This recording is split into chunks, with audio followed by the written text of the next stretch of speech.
Israel is in a state of war. Families completely gunned down in their beds. We have no idea where is she. As our soldiers are fighting on the front line, but the general perception is something that certainly needs to be fought as well.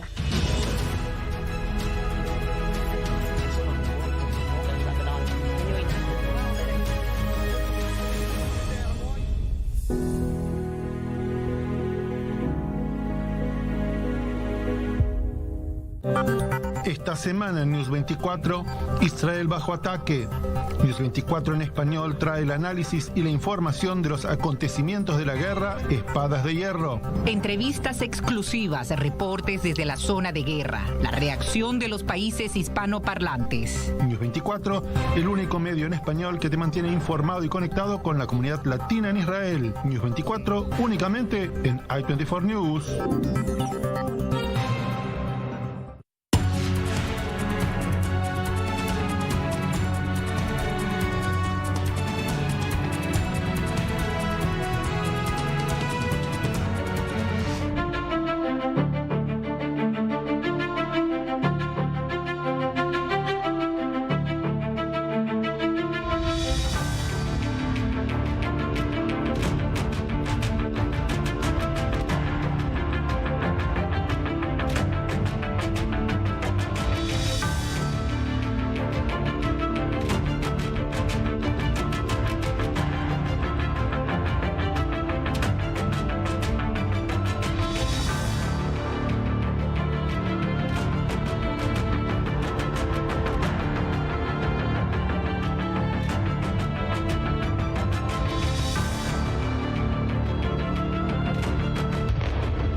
Welcome to or back to this special broadcast on I-24 News. I'm Khaled Ben David. It is day 40 of Israel's war against Hamas. And the Battle of Shifa Hospital, which sits atop the terror group's main command center in North Gaza, has begun, with IDF troops today raiding one of the buildings on its campus, finding a weapons cache and other material there. Now, the number of soldiers fallen in Gaza in battle now reaching 48. Rocket fire also continuing today from Gaza into Israel's south and from Lebanon into the country's north. There are more reports of talks about a deal and maybe progress in a deal to free at least some of the 239 confirmed hostages held in Gaza as their families continue to march today from Tel Aviv towards Jerusalem, demanding their release.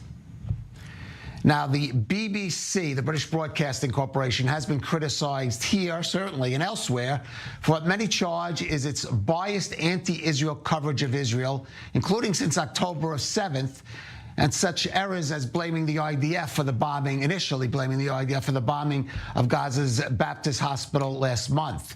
It's even been the target of a scathing satire on Israel's Eretz Nehederet comedy show, in which they are shown interviewing freedom fighter, quote, Yahya Sinwar, the arch-terrorist who heads Hamas's military wing. Unfortunately, what you're about to see is no parody.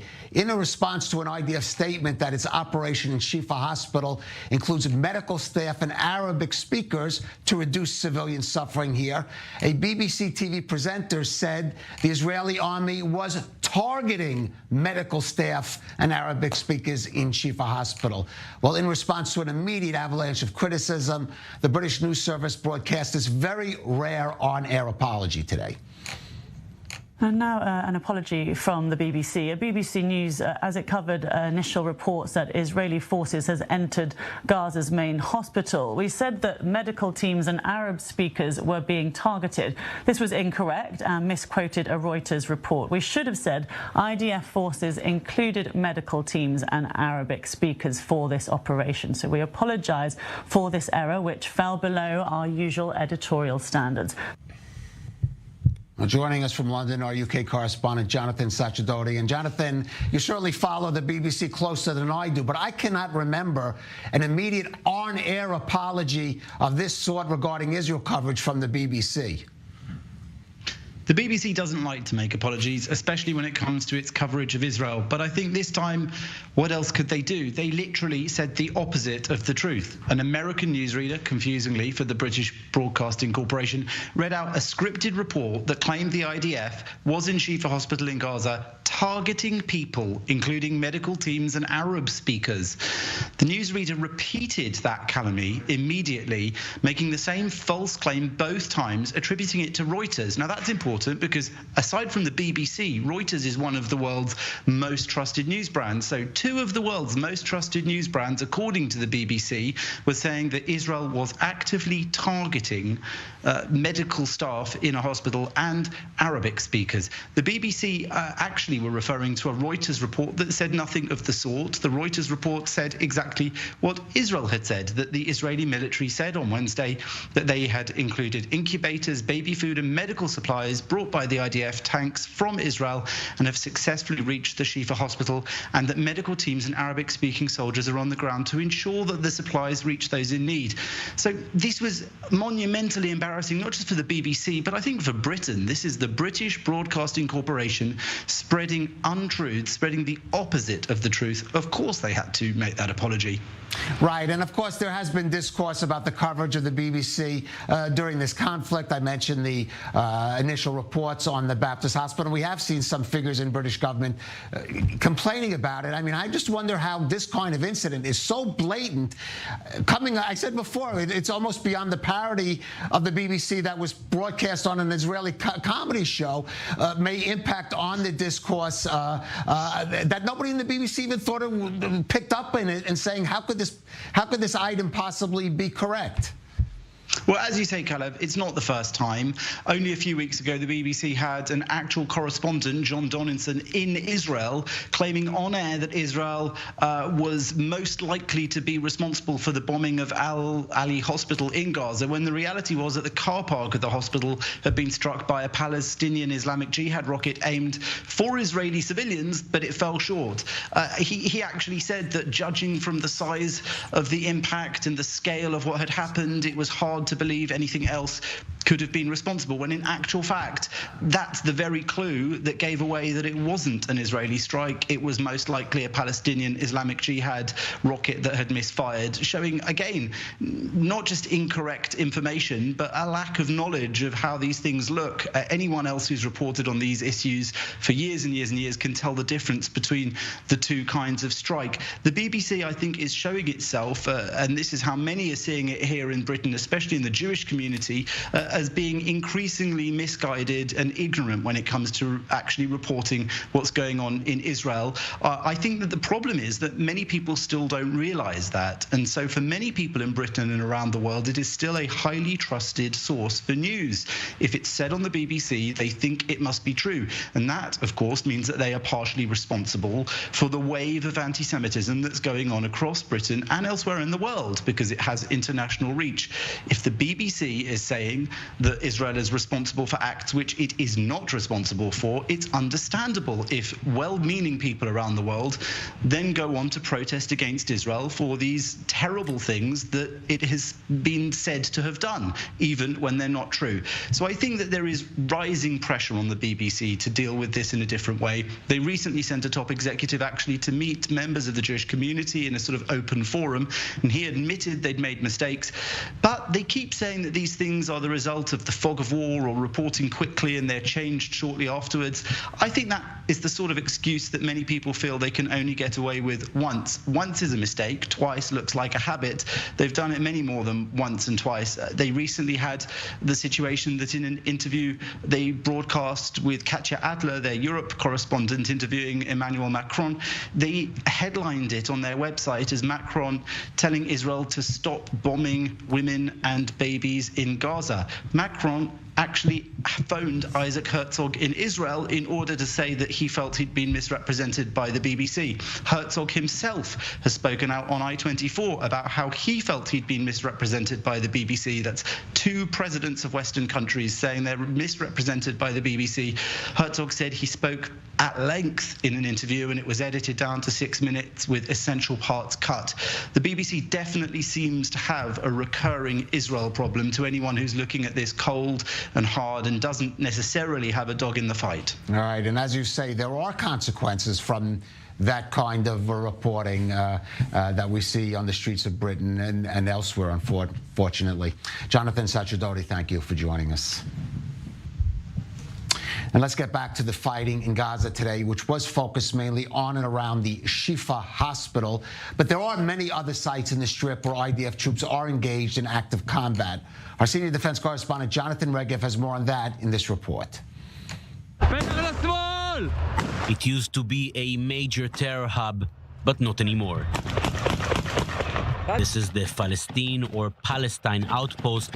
It was officially described as a training facility, but various terror attacks emerged from this outpost in the northern Gaza Strip. Those terror attacks will now come to an end. We are inside the Palestinian outpost, a major Hamas outpost, which we conquered. We destroyed much of the infrastructure and killed many terrorists here. The fighting here was intense. Like so many other outposts, Hamas was well entrenched here, mostly underground. Tens of terrorists, along with dozens of anti-tank missiles and mortars, were waiting for the incoming IDF soldiers. They were all destroyed in a combined operation from the air and from the ground. Our entire battalion is dedicated to this mission. We finished our training and headed to battle. We found enemy infrastructure of every kind, including ammunition and tunnels. We did whatever we needed to do here, and now we are ready to head forward. This is one of the places where the army was rushing to.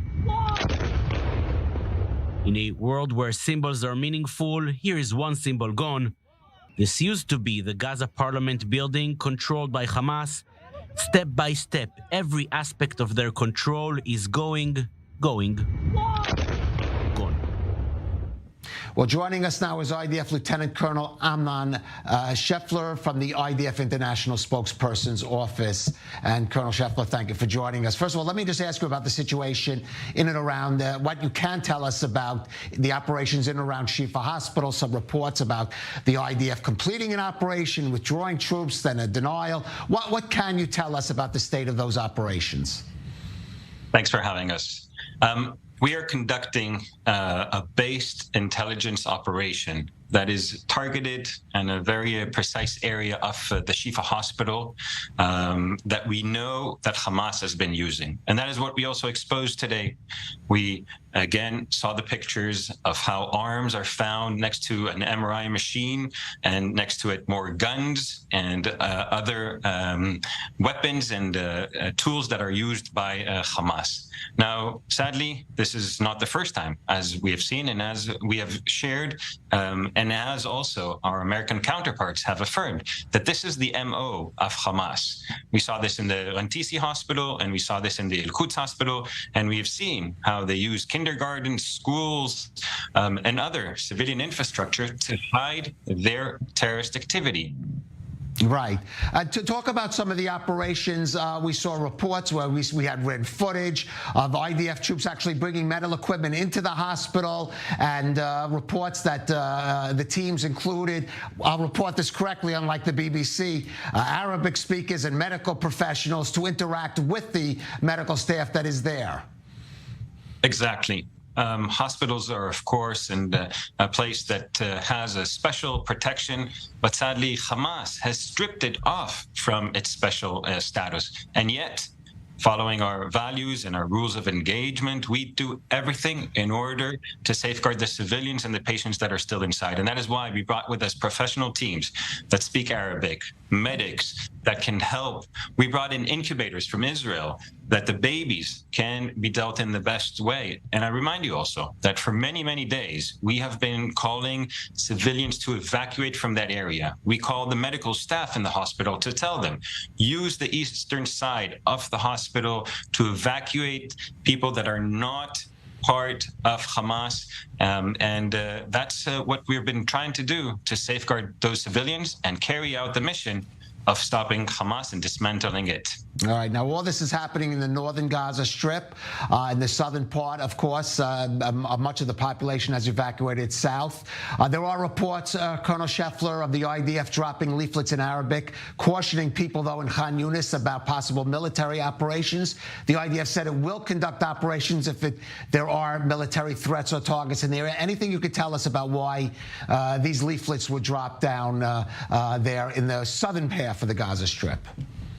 Yeah, so we have been calling for the civilians to move to the south, which is a safer area, because we focused first on Gaza City.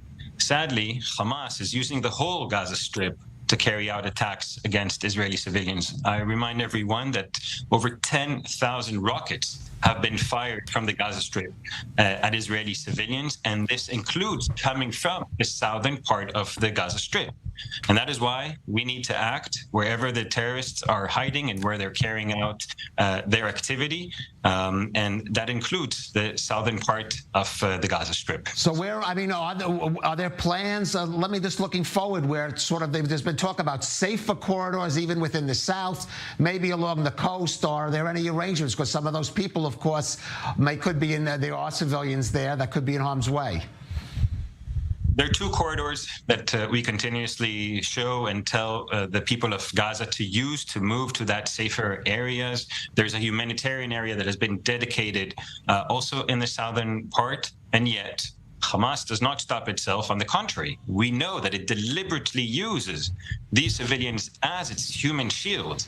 And that is why Hamas has moved also to the southern part, using these humanitarian routes and using these areas that are supposed to be safer for the civilians. But Hamas, again, is deliberately using them to carry out its strikes and plan its activity to continuously target Israelis. All right. Now, I don't know if you'll be able to answer this, Colonel Scheffler. There are reports in Israeli media. They're talking about possible hostage deal. But I think the security aspect is whether there would be a potential pause in the fighting or in operations.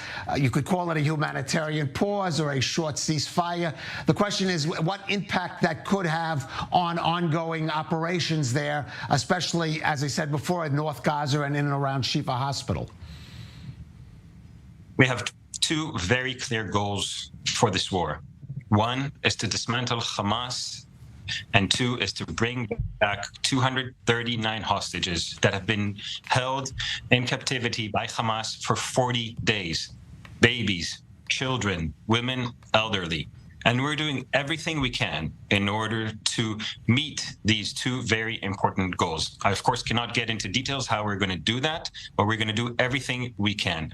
We do understand that Hamas will use any time that they have to regroup, rearm, and we take that into consideration while carrying out our actions and while meeting in the best way our two goals.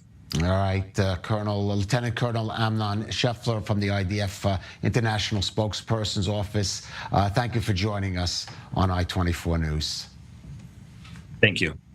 And there you see the dilemma, Jonathan, that whenever there is a safe corridor set up for civilians, Hamas is going to utilize that as an attack base, and of course putting in the IDF, in which they're going to have to respond, possibly at the cost of civilian lives. We just heard IDF spokesperson Daniel Agari speaking about this an hour ago, saying that they found Hamas uniforms on the floors in Shifa Hospital, meaning some of the Hamas terrorists disguise themselves as patients in the hospital to flee as if they were patients, as if they were regular civilians. And flee to that southern, into the so-called safe zone in the south of the exactly, of the and there they could join the Hamas forces and act again.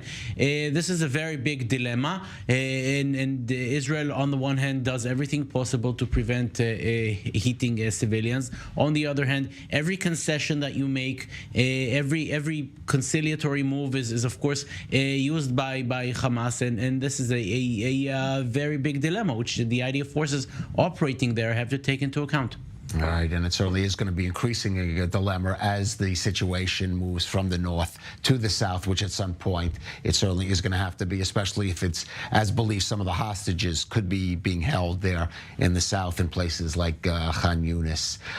Gentlemen, stay with us. I want to go back to the U.S. for a moment. There were, as we mentioned before, nearly 300,000 people gathered at Washington, D.C.'s National Mall yesterday for the largest pro-Israel rally ever in the United States. The event brought together American Jewish groups and individuals from across the religious and political spectrum. Also attending was Israel's ambassador to the United Nations, Gilad Erdan, who afterwards sat down with our senior U.S. correspondent, Mike Wagenheim, to talk about the rally, about his efforts at the UN, and more. Let's take a listen. Big thanks to Israeli ambassador to the United Nations, Gilad Erdan, for joining us from the Capitol following the rally out in D.C. for Israel. Ambassador, you know, there's been talk for a long time about this growing divide, this chasm between American Jewry and Israel. Some 290,000 people estimated to have turned out to the National Mall on Tuesday in support of the Jewish state. What type of impact do you think that turnout will have on Israelis watching from afar? I was there, and it was moving to feel the love and to see hundreds of thousands of Jews coming to express their love, support, solidarity with the state of Israel from all across the United States. People were driving 10 hours each side just to come there and express their love towards Israel. And I think that, yes, we are united as a people to accomplish our goals now, to eradicate Hamas, to return our hostages. And it's a tragedy what happened, but we should maybe come stronger from this tragedy. And all of us, we should think now how to use the tragedy that occurs in order to make our future brighter. You and other Israeli officials and UN watchers have been screaming from the rooftops for some time now about Hamas's actions in Gaza, how they use civilians as shields, how they use Gaza's resources for their own military purposes. And the UN, at times has turned a blind eye, in other ways has been somewhat complicit in these actions. Do you think now, with Israel's military operation in Gaza exposing much of this, that after this is all said and done, this war is done, that the UN will be held accountable in some way for its role in allowing Hamas to perpetrate these crimes against their own people?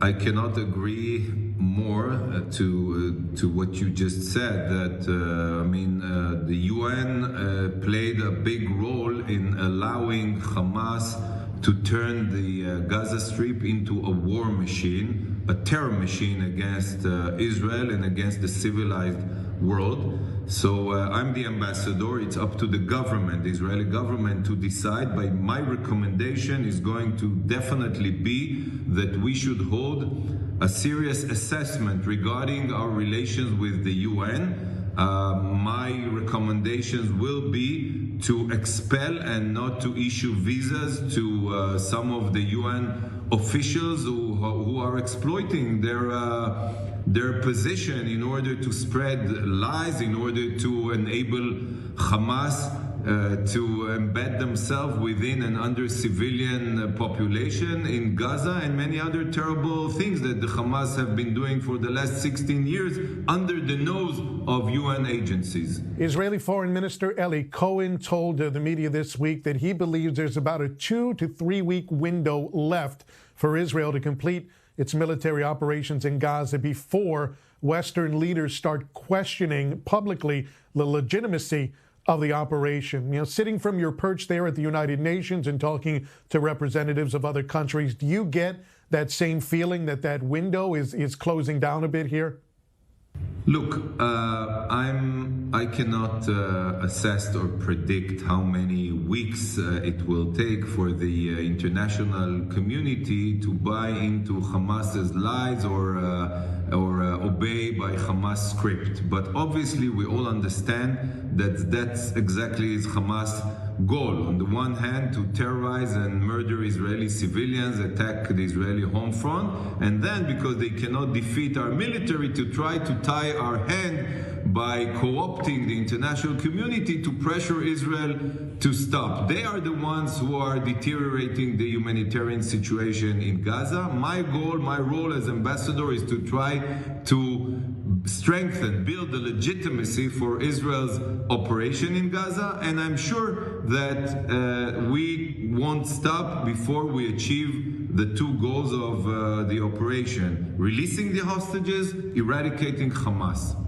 I know you're not the ambassador to Washington, but you're in the Capitol talking to Congress people there now. You're in touch constantly with Linda Thomas-Greenfield, the American ambassador to the UN, who sits in the cabinet of U.S. President Joe Biden. What is your sense about the backing of the Biden administration, about the Congress at large here, as this operation continues in the days and weeks and, conceivably months to come here with a reconstruction effort? How much of that backing that Israel has been getting do you think will remain in place? We are grateful to President Biden for his support. We are grateful to members of Congress. I'm grateful to the help that I receive inside the UN, and we hope that it will continue, because I think that President Biden expressed his deep understanding that we are fighting sheer evil. So when you fight sheer evil, you cannot stop in the middle before you eradicate this evil, because Israel is the vanguard of civilization, and if we fail, the West is next. When you're dealing with the Arab world and Arab governments, sometimes the things that are said publicly are expressed differently in private. Have you had any talks with the UN representatives from some of the Arab and Gulf countries about the possibility that's been floated by others that the Arab world will take some responsibility post-Hamas for governing Gaza, at least in the short term? Have those conversations got underway from your end? Not yet. I'm sure many of the Arab countries that you mentioned, they know that Hamas is their enemies, no less than it's our enemy, because it's like a subsidiary of the Muslim Brotherhood, and they are the enemy of many moderate Muslim countries. So we are doing the dirty work for many of these Arab countries. And after we succeed, God willing, we'll be open to negotiate and speak and discuss with all of them regarding the future of Gaza. Israeli Ambassador to the United Nations, Gilad Erdan, joining us from Capitol Hill. Thanks so much for taking the time. And just a bit of news out of the Prime Minister's office. Prime Minister Benjamin Netanyahu met with Brett McGurk. He is the U.S. National Security Council coordinator for the Middle East and North Africa. They spoke about the freeing Shifa hospital from control of the Hamas terrorist organization, and they discussed a range of issues, including the war, while emphasizing the release of the hostages. And as we told you, there are reports in local Israeli media of some movement in that. But of course, nothing confirmed. We are going out for a break, just for about 3 minutes, and we'll be back with more on the special broadcast on I-24 News. Israel's war against Hamas, day 40. 40, a significant number, of course, in Jewish lore. And here we are, day 40 of that battle.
Israel is in a state of war. Families completely gunned down in their beds. We have no idea where is she. As our soldiers are fighting on the front line, but the general perception is something that certainly needs to be fought as well.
Welcome back to this special broadcast on I-24 News.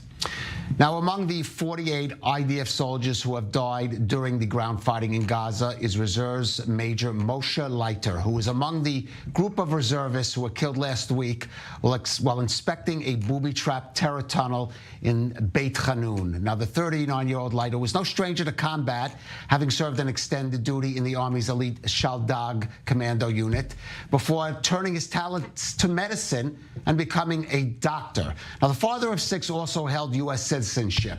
His father, Yechiel, is, I think you could say, a prominent figure in what we call the Anglo-Israeli community. He served in a number of government and public positions, including as chief of staff for Benjamin Netanyahu during his term as finance minister. But he is joining us this evening as the father of Moshe Yedidia Leiter, Yechiel Leiter, speaking to us from Kibbutz in Sorim. Yechiel Leiter, thank you for joining us. Well, let's start with your son. Tell us about him, because he sounds like he was an extraordinary man. Well, he was an extraordinary man, and if I start telling you about him, we'd need several hours of broadcast time. He was a very special person who, after serving 15 years in Special Forces, one of Israel's most elite commando units, he decided to go to medical school. He was in the first med school class at Ariel University. And as he was studying, he continued to dedicate time to the Army. He did 80 to 90 days a year in reserve duty. And he also went to battalion commander's course, which he finished with honors. He also ran a program to integrate members of the Haredi community in Israel into an Israeli intelligence unit and high-tech unit, cyber warfare unit.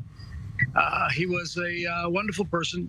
We heard from, I'm talking to you here from the tent outside of his home in Kibbutz in Surim, where his wife is left to raise 6 children. He just had a baby born 3 months ago, Ivri Natan. You see my father there in the picture. He's Moshe's grandfather, and you see the picture with the baby.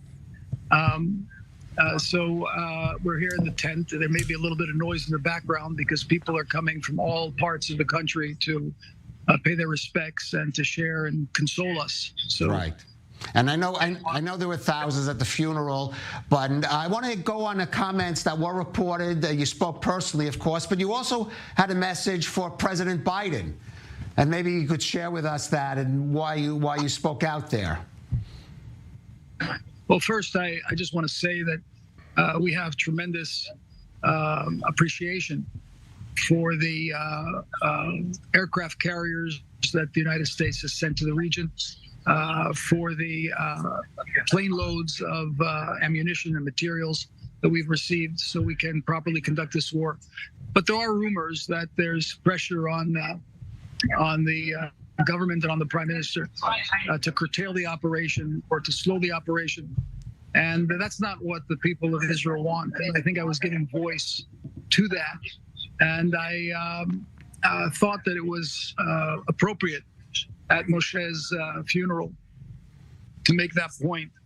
It was a small part of my eulogy for my son, but I think it was a very important part. And I just began the letter to President Biden making mention of the fact that I also come from Scranton, Pennsylvania. That's where I grew up. And I'm also a bereaved father, as the president is. So I thought I could take the liberty of sending him a letter and beseeching him to ignore the pressures in his own party to pressure Israel and completely support us, because really I said that it's his battle. This is a battle against all the anti-liberal forces, against the forces that would turn us back to the Middle Ages. The barbarity of the Hamas attack was such. This was organized evil that has to be defeated, and if it's not, it's going to come to the backyards of Americans. Right. Now, actually, Prime Minister Netanyahu, I think was it on Saturday night in his public remarks, did specifically mention the passing of your son and the pain it caused him, and is in context also of his personal relationship to you. So maybe I wanted to speak to you about that fact of the difficult decisions that Israel's making now at the cost of the sacrifice of some of its finest, including your son. Look, I do, for many years, discussions with decision makers, policymakers, journalists, and I'm just fascinated sometimes by the ignorance that people display regarding the IDF. Look, my son was killed because we proceeded gradually and with the intent of not causing unnecessary casualties. It would have been much easier not to send ground forces in. We could have spent another, 3 months strafe bombing Gaza. And when it comes to civilian deaths, there is no country in the world that has a better record than we have. I mean, one just takes a look at the U.S. record in Afghanistan or in Iraq, and there's just simply no comparison. We're far more careful than any other country in the world, despite the fact that there's a very good case to be made that the civilians in Gaza participated in a very large way, in a very potent way, in Hamas terror.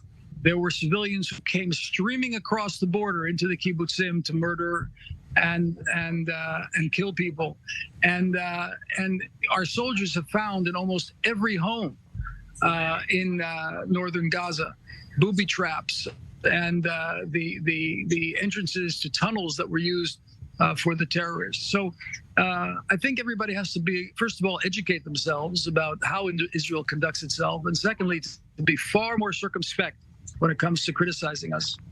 All right, Yechia Leiter, we say in the Jewish tradition, may his memory be a blessing about one who's passed. I think we could drop the may here and say of Moshe Yedidia Leiter, his memory will be a blessing for you and many others. Thank you so much for joining us on I-24 News and sharing with us. Thank you for honoring his memory. It's most appreciated. No, our privilege. Thank you for joining us. Now, earlier in the evening, as I said, or as we saw, the IDF spokesperson, Rear Admiral Daniel Hagari, discussed the findings of the IDF troops who have already entered one of the buildings, at least, in a Shifa hospital in Gaza City, and what they found there. The Army has also distributed a clip featuring Jonathan Conricus, one of the IDF spokespeople. We now have that clip for you. Let's take a look at what the IDF has discovered and learned there at Shifa Hospital.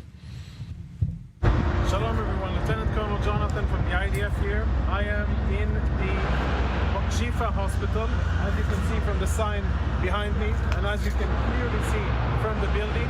We are going to do a one-shot video. One shot, no editing, of all of the evidence that we have found just now in this building of the Shifa.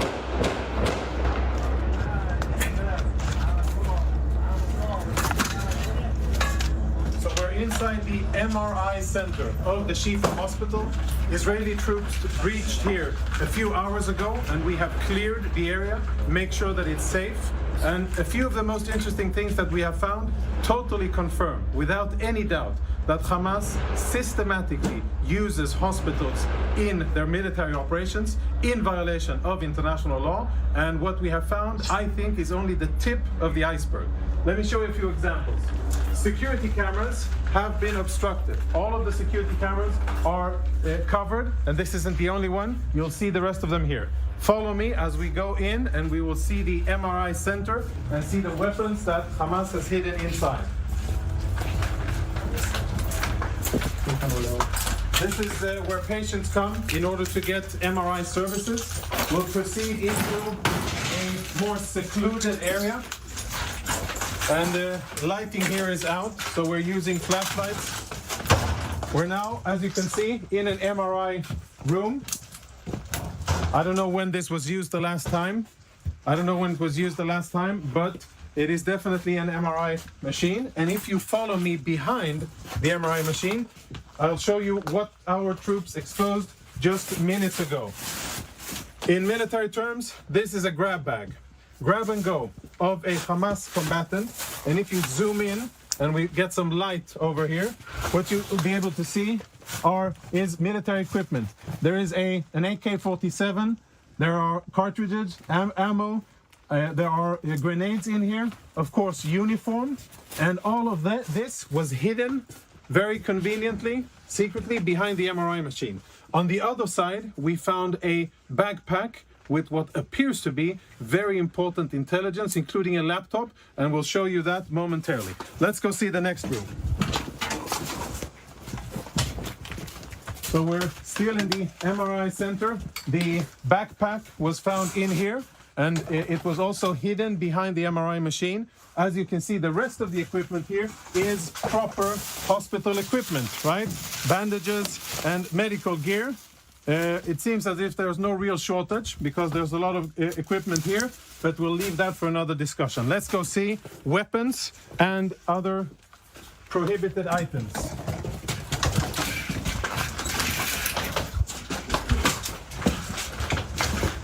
As we walk through the main corridor here, our troops did a preliminary search of the area. We tried to uncover the cameras, but all of the cameras have been obstructed. You can see there's black tape covering it. And when our troops opened this closet here, which is in the main part of the clinic, this is what they found. These weapons have absolutely no business being inside a hospital.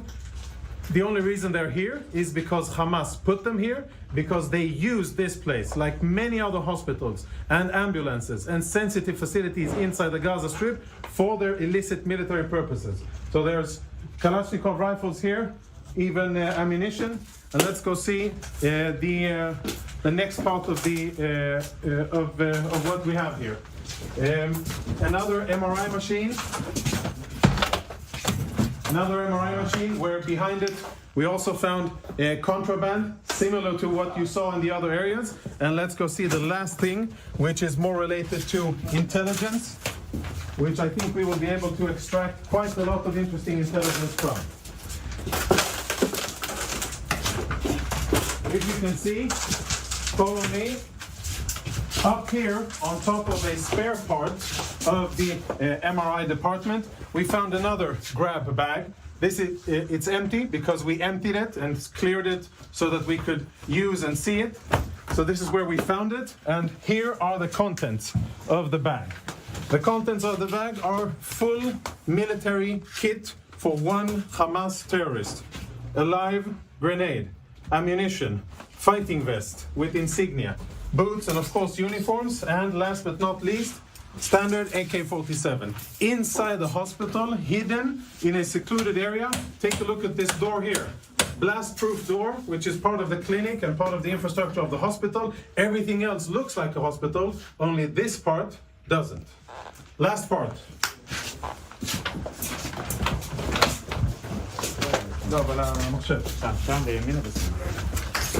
Now we will see something that our Intel researchers are looking into.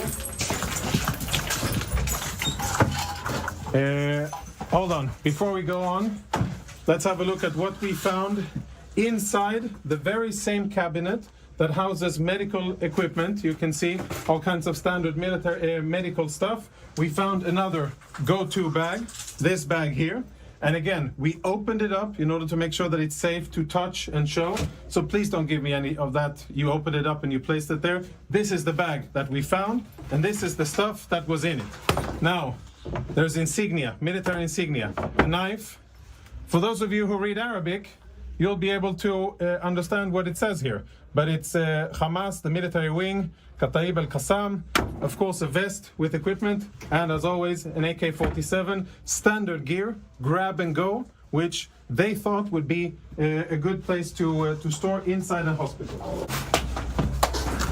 And the last item, which I'm sure will be very interesting to analyze, is a laptop. We found it in the MRI room. This is how the laptop looks.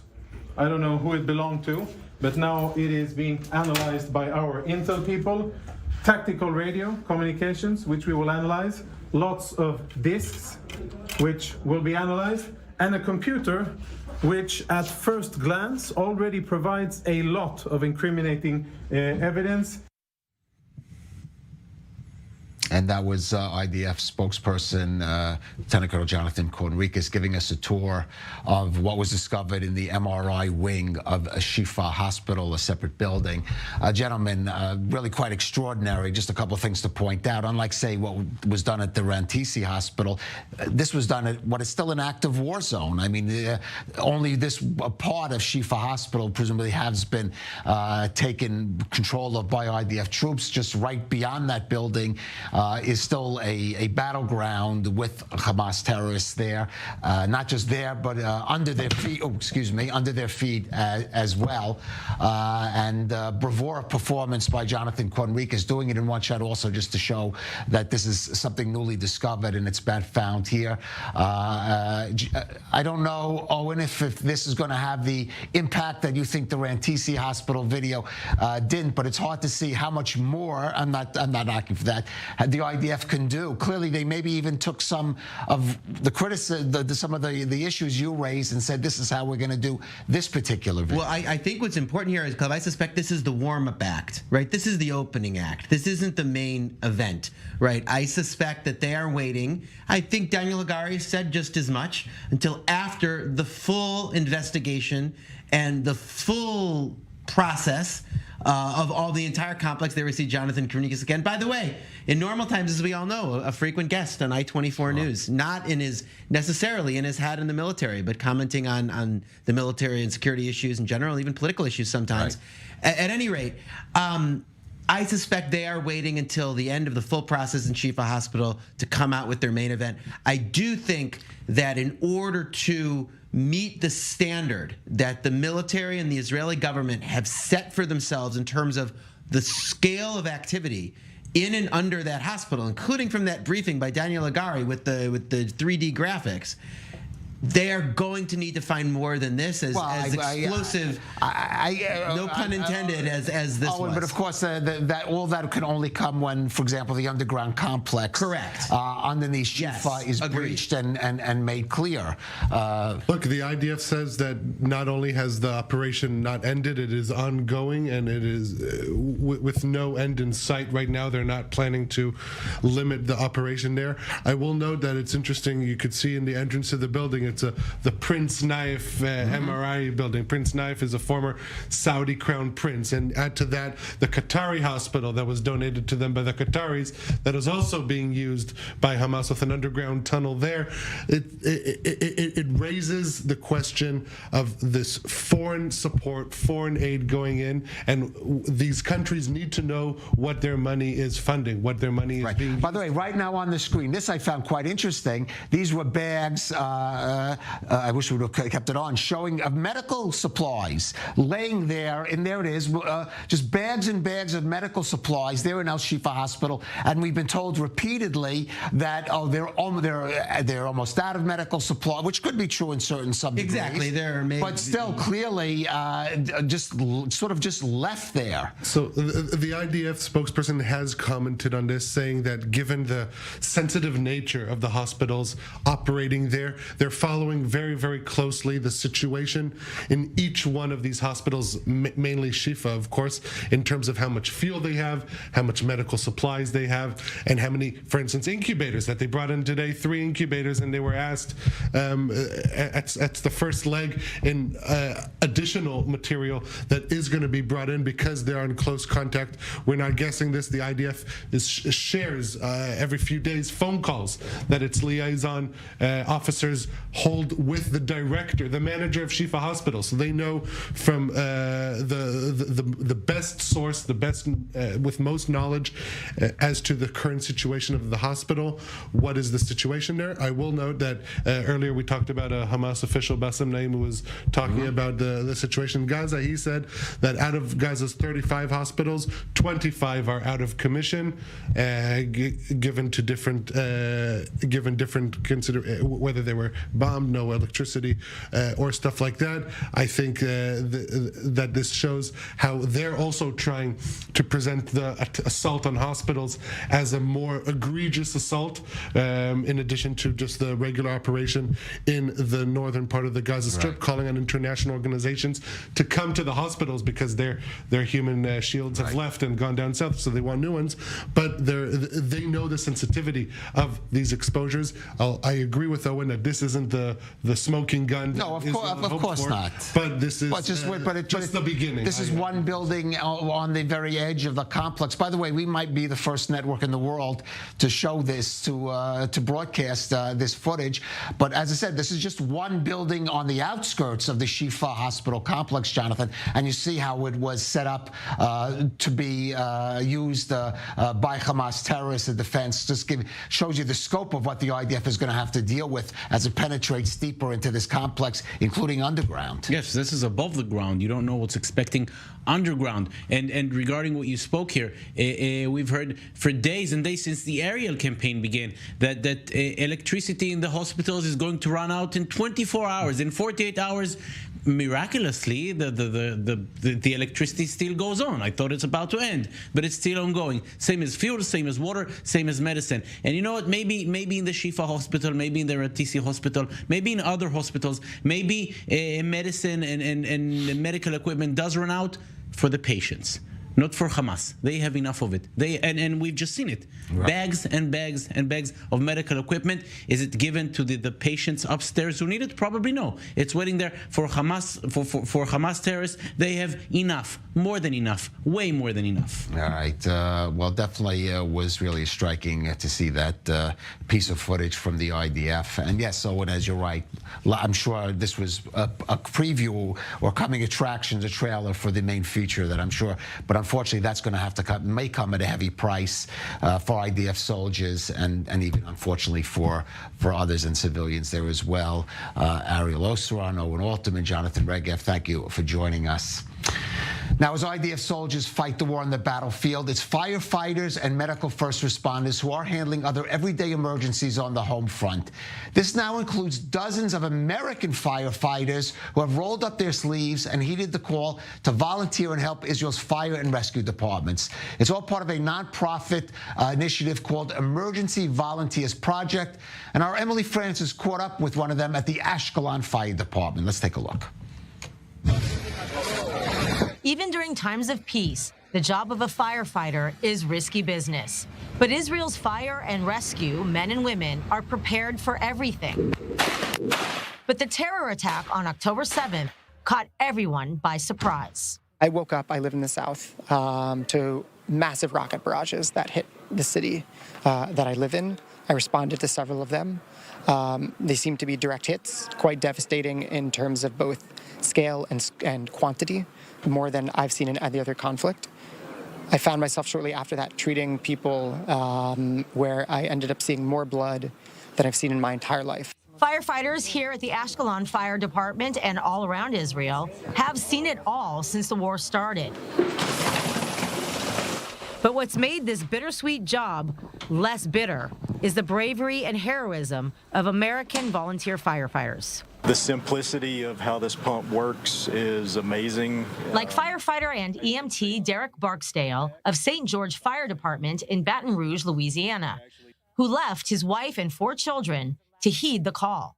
Why did you feel that call when you saw what happened on October 7th? Personally, I'm a Christian. I get tired of all the hate, you know. There's a lot of negativity in the United States towards the whole entire situation, and honestly, it's a little embarrassing. And I want to let the guys know that they're supported, and we're here to help. Derek is one of over 60 American firefighters and 100 more on a waiting list who have come to volunteer in Israel since October 7th as part of an NGO called the Emergency Volunteers Project, which has also sent dozens of American medical workers to help with emergency services in Israel.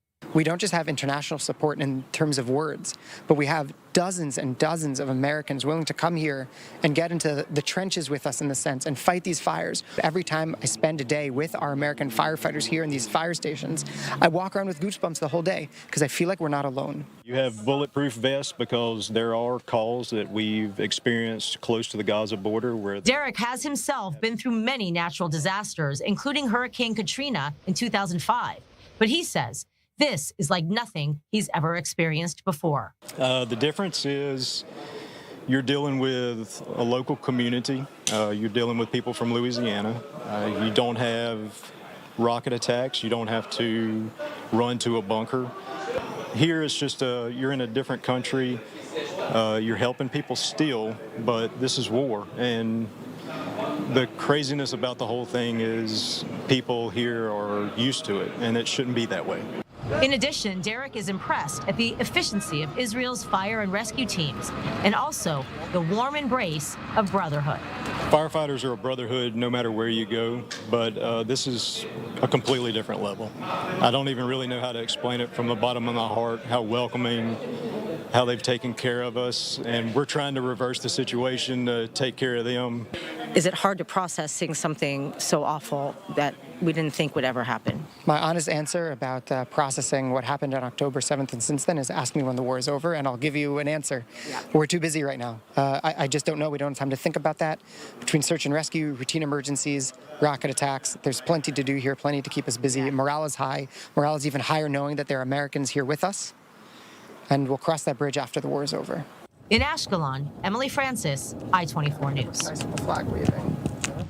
I think you call that heeding the call. Well, we welcome them to Israel. That brings to a close this particular broadcast on I-24 News as day 40 of Israel's war against Hamas begins to draw to a close. But do stay with us, our continuing coverage. Benita Levine will be here at the top of the hour to continue. Thank you for joining us on I-24 News.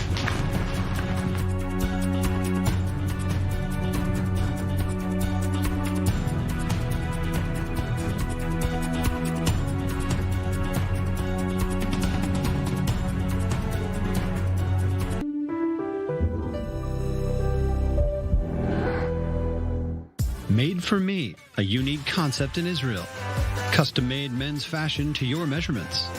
Made for Me, designer of all your events. Schedule your appointment at www.madeforme.co.il.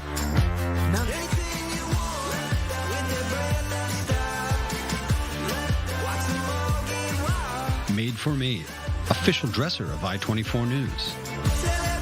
Good evening, ladies and gentlemen. Israel is at war. Make an investment in Israel bonds. It is the most powerful and direct way to stand with Israel. Visit israelbonds.com and invest now.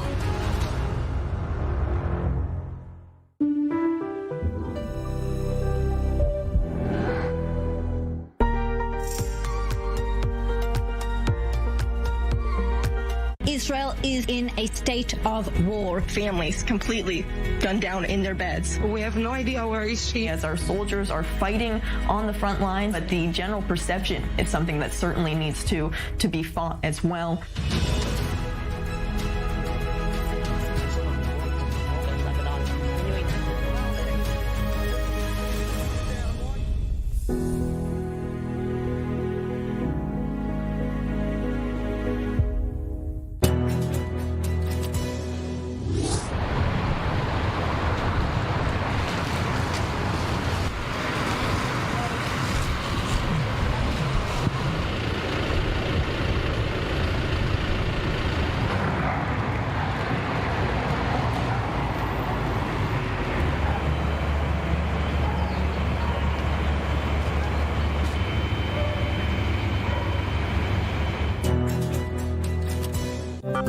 Esta semana en News 24, Israel bajo ataque.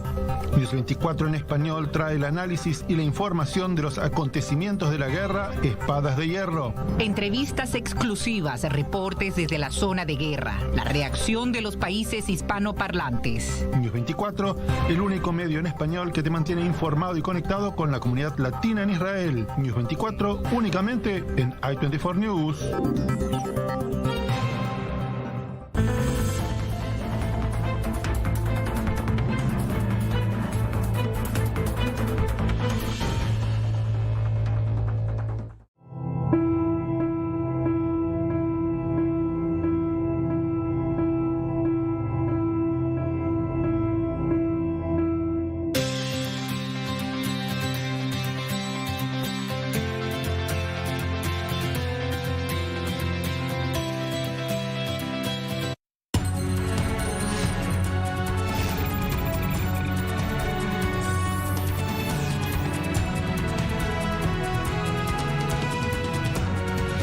Welcome to this breaking news edition. I'm Benita Levine, coming to you live from Tel Aviv. Israeli troops are conducting a targeted operation inside the Shifa Medical Center in the northern Gaza Strip, the largest hospital in Gaza, located above a terror command center, the Hamas underground headquarters. Troops have found weapons inside the complex, further evidence that Hamas has been using civilian sites for terror purposes. The IDF also opening a corridor for civilians to flee and to allow the transfer of medical equipment to the premises. Day 40 of the war. Fighting intensifying as the IDF works to eliminate Hamas, following the terror onslaught in southern Israel on the 7th of October, in which more than 1,200 people were killed. Earlier today, the IDF destroying the empty Hamas parliament building in Gaza. Take a look at this footage. The current IDF operation complicated by the fact that 239 hostages are still being held by the terror group inside the Strip. Unconfirmed reports that a hostage deal is in the pipeline, one that would reportedly see 50 hostages released during a 3-day ceasefire and would involve the release of Palestinian prisoners. Again, these are unconfirmed reports. Earlier on Wednesday evening, rockets sent from the Gaza Strip to Israeli southern communities, rocket fire sent out of Lebanon towards northern Israeli communities earlier, and the United States intercepting a drone from Yemen over the Red Sea.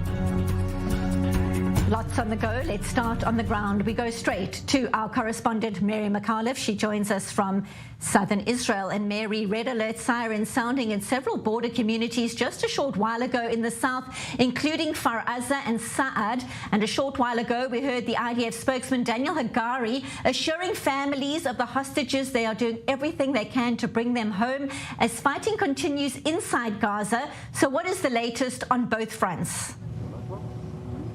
That's right, Benita. We'll begin with the rocket sirens here. So in these border communities, we continue to see them being hammered by these rocket sirens throughout the day since the morning, firing a number into the southern parts of Israel. In Ashkelon, there was a report of a rocket that landed really directly in the middle of a street. But from those other rocket sirens that rang out, especially the ones from moments ago, we don't have any reports of injuries from those. Kfar Aza, of course, and many of these areas where rocket sirens keep ringing out are communities that have already been evacuated and nobody is supposed to be living there. In Sderot, we felt a little bit of life coming back to the city with maybe some residents also returning. But in general, for the most part, nobody is supposed to be in these areas. Many of them are closed military areas. But inside the Gaza Strip, we continue to hear the sounds of intense fighting going on. In our area, we've heard the sounds of Israeli airstrikes happening in areas of the northern part of the Gaza Strip. The Israeli army earlier today saying that they had taken over a Hamas outpost that was used to launch attacks against Israel. But we've heard these sounds of battles taking place, including gun battles, pretty near toward the border. The IDF is also dropping pamphlets in Khan Yunis. So this is an area further south inside the Gaza Strip, which could be an indication that they are planning to expand their operation as forces continue to operate in the ground. Of course, we are continuing to watch as much of the world is also what's going on inside the El Shifa hospital complex, where the IDF says that it has found weapons, ammunition, munition, and grenades, and other evidence that there were Hamas operatives in that hospital complex. We are still waiting for more details as that operation continues. It does not seem that they have found that massive trench of weapons or that headquarters inside that hospital complex, but we also does not seem that they have gotten underground yet, which is where they do believe this is where Hamas and other Palestinian terrorists were hiding underneath this complex. But we're still waiting, and the IDF says that the operation is going to continue. From the Palestinian side, we do continue to hear reports of fighting in the area around the El Shifa complex. Israeli tanks, armored vehicles surrounding that complex as the forces continue to move their way through the area. Live from southern Israel, thank you so much, correspondent Mary McAuliffe. Thanks, Mary. And now for more insight into the security developments, we welcome to studio Major General in the Reserves, Eitan Dangot, former military secretary to 3 ministers of defense and former coordinator of government activities in the Palestinian territories in the IDF. Eitan, thank you so much for being here on this day. Shifa Hospital is the location, all eyes watching what is unfolding right now. A hospital above ground, a terror command center underground. What is your latest assessment of the fighting there? I think that first, above all, Shifa Hospital is staying on the main place, on the square area, while you can point on it as the main control and command center for the Hamas. It has a lot of information for years, what's going there, how it's used in a cynic way, like an hospital together with a lot of terrorists that are moving here and there, working very freely on the area where are all the illness people, the sick people are lying in the departments, they are presented there, and the underground tunnels which are leading to many places according to what they built for years. So according to my expectations and what we say, first of all, it's a symbol like the Hamas parliament. It's very important to say now that we are controlling all the north part of Gaza and we are on the main and symbol places. Secondly, this hospital is not just an hospital, it's used as a command and control. We have to understand that it's a complex of 8 to 10 buildings, that there is a lot under the ground and on the ground. So we have to take patience and to see the soldiers, the units has to work slowly, as I say it many times here, professionality, the expectation always of us, it's like a movie. No, it's not a movie, it's people life. You have to work slowly, you have to take care on yourself, you have to take care on the people who are not involved, that didn't leave the hospital, and you have to take care because what was make for accept you, I say, down under the tunnels, in the tunnels, it's very dangerous. So and you have also a real-time intelligence, while you have to adopt, to analyze it immediately and to change your effort. So it will take few days. We have to clean this place, and above all, Benita, Many hospitals are deployed in this area, are using in such a scenic way. We have to go one after the other. We have to move the people who are sick to another places that they will get medical treatment, and we have to fight and to kill the terrorists and to destroy this brain of structure and to prevent it be freely in the future for them. A complicated operation, as you are describing, and as you say, it is going to take time. Eitan, stay with us. Lots more to discuss right now. Let's go to our correspondent, Zach Anders. He joins us from northern Israel, where, Zach, sirens were sounding earlier also close to the northern border, warning of a hostile aircraft above. And then we heard the IDF spokesman saying that Israel has been targeting Hezbollah sites in response to activity out of Lebanon. So what more is confirmed? What can you tell us this hour? Right. Well, unlike in the south where Mary is, when you can hear the action at a really consistent pace, here is spaced out. It's a lot quieter, and then these quiet moments are punctured either by the outgoing Israeli artillery or the hum of something in the sky. And earlier this afternoon, it was that noise of what sounded like a drone for us. The IDF says the 4 o'clock hour, they were able to intercept hostile aircraft, they're calling it. But from what we've been able to understand, these, when they call these hostile aircrafts, these are the Iranian-made drones supplied to Hezbollah that are continuing to test the Israeli air defenses here in the north and continuing really to distract the IDF and keep this front at a lukewarm temperature, keep things continuously moving along this expansive northern border. Of course, you've got mountainous terrain and quite a lot of different access points to have to keep cornered off or to keep your eyes on. There are large structures on the roads here with the border with Lebanon set in place now, temporary structures that are becoming more permanent to try and keep those roads closed and this border secure. Thank you so much, correspondent Zach Anders, live from northern Israel. Appreciate the update. Thank you. And still with me in studio, Major General in the Reserves, Eitan Dangot. So we heard my colleague Zach, they're talking about efforts to keep that front lukewarm.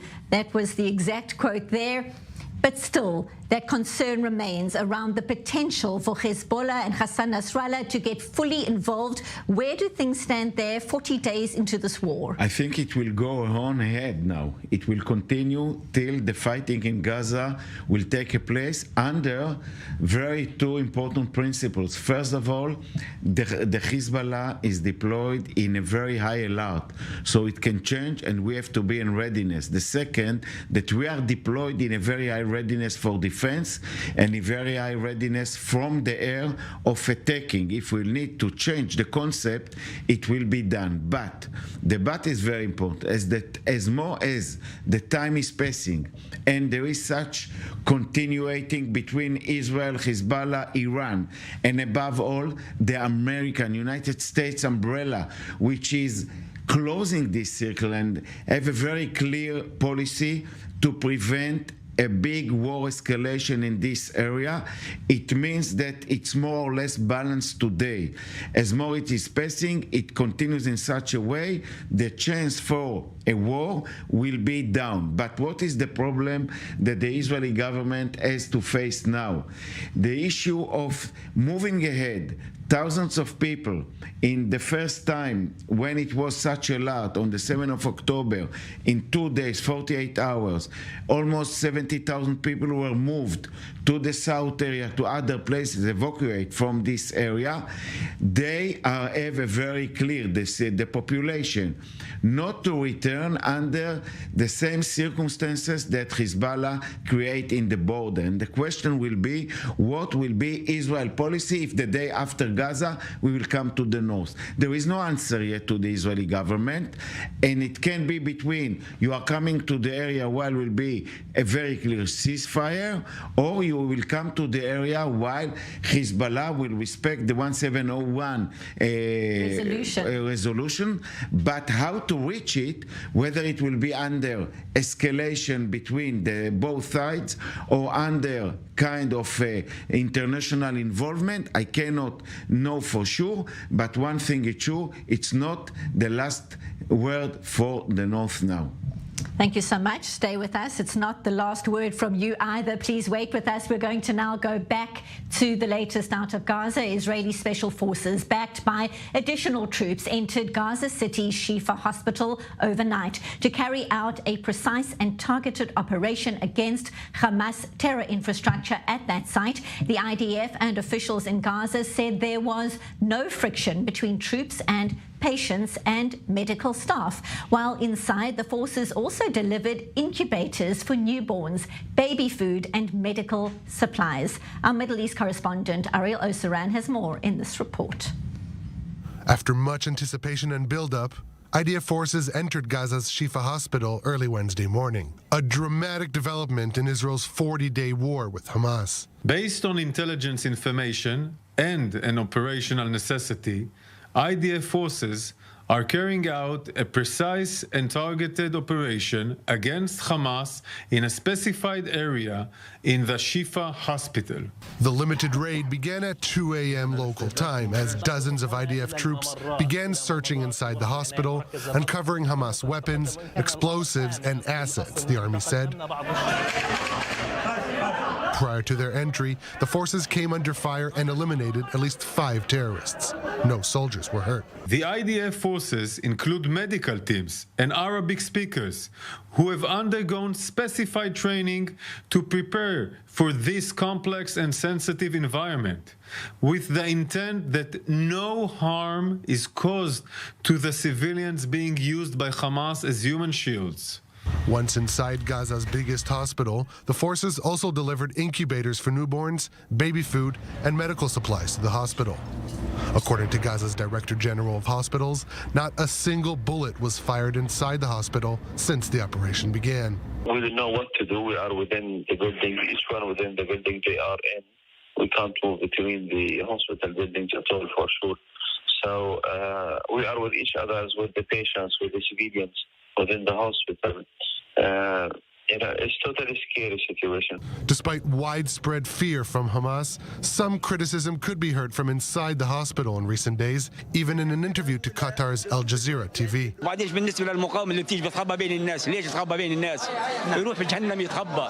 يعني هذه شهادات من المواطنين. We do have information that Hamas and the Palestinian Islamic Jihad uses some hospitals in the Gaza Strip, including the Al-Shifa hospital, as a way to conceal and support their military operations and hold hostages. During a visit to the Zakim IDF training base near Gaza, Prime Minister Benjamin Netanyahu reiterated that Israeli forces will reach every Hamas operative in every corner of the Gaza Strip. Do you remember when they said we wouldn't invade Gaza? We invaded. They said we wouldn't get to the outskirts of Gaza City, and we did. They said we wouldn't go into Shifa Hospital. We went in. It is in this spirit that we say something simple. There's no place in Gaza that we won't reach. There is no hideout, no shelter, no refuge for the Hamas murderers. And so, as the IDF's ground operation deepens into Gaza's hospitals, it gets closer to its final goal of defeating Hamas. But as the situation in the hospitals continues to deteriorate, the task will become even more challenging. So for more insight, it's a pleasure to welcome international law expert Natasha Hausdorff, the director at UK Lawyers for Israel, and she's joining us from London. Thank you so much, Natasha, for your time. All eyes on Shifa Hospital in Gaza as the IDF forces work to eliminate the Hamas threat. So let's get some legal clarity here. Talk us through the laws of war, so to speak, when there's a terror command center below a hospital and troops have to navigate their way past civilian sites to get to these terror sites. Well, let's start, if I may, with the war crime of using a protected building like a hospital, the most protected building in the context of the laws of armed conflict, so much so that even a military hospital is considered to be protected under the laws of war. The war crime that Hamas commits by using institutions like that as command and control centers is the first issue to pick up in terms of the laws of armed conflict. And it's deeply disappointing that we're not hearing greater condemnation or in some quarters any condemnation of these breaches of the laws of armed conflict by Hamas. But certainly in terms of Israel's response, we have seen careful operations around not just Al-Shifa, but other hospitals in the Gaza Strip, despite the fact that these are legitimate military targets. That is as a matter of customary international law, but it's also reflected in Additional Protocol 1 to the Geneva Conventions, that when these protected buildings are being used for military purposes after warnings, they become legitimate military targets. That Israel is now going into Al-Shifa with military personnel, along with medical personnel, Arabic speakers, as you've just been reporting, and not targeting the hospitals themselves with airstrikes is testament to the proportionality assessment that the IDF conducts. Even though the hospitals become a legitimate military target, Israel seeks to prevent civilian casualties wherever it can. And its approach and the military strategy that it has adopted with respect to hospitals across Gaza are reflective of its compliance with international law, and in particular with that principle of proportionality. Over and above that, Natasha, we're seeing these extraordinary images of IDF forces delivering incubators, baby food, medical supplies for Gazan patients. What is your take on the efforts Israel is taking to try to protect Palestinian civilians, and how unprecedented is this during a war? But it certainly goes over and above the requirements in the laws of armed conflict.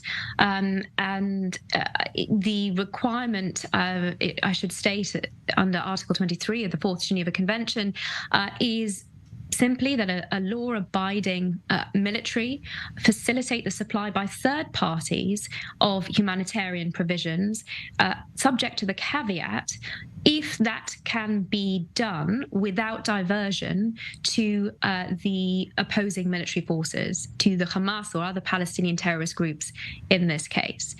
Now, the difficulty from the outset in terms of the provision of humanitarian aid by third parties has been the long documented, evidenced history that Hamas has of diverting those resources to its own terrorist infrastructure and its military efforts.